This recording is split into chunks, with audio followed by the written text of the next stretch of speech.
আজকে আমি বানাচ্ছি পনির ফ্রাইড রাইস।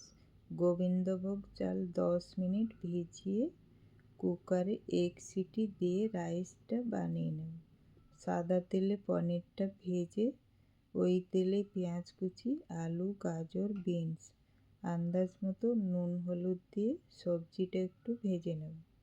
জিরে, আদা, রসুন, কাঁচা লঙ্কা, গরম মশলা বাটা, টমেটো বাটা, ক্যাপসিকাম, সয়াবিন, ভেজে রাখা পনির, কাজু কিশমিশ দিয়ে একটু কষিয়ে নেব। ভালোভাবে কষানো হয়ে গেলেই কুকারে বানিয়ে রাখা রাইসটা ছড়িয়ে দেব। 2 চামচ বাটার, ধনেপাতা কুচি দিয়ে নেড়েচেড়ে রাইসটা একটু সবজির সাথে মিশিয়ে নেব। 5 থেকে 6 মিনিট রাইসটা ভেজে নেব। ব্যাস রেডি হয়ে গেল সব থেকে ইজি সয়াবিন পনির দিয়ে পনির ফ্রাইড রাইস।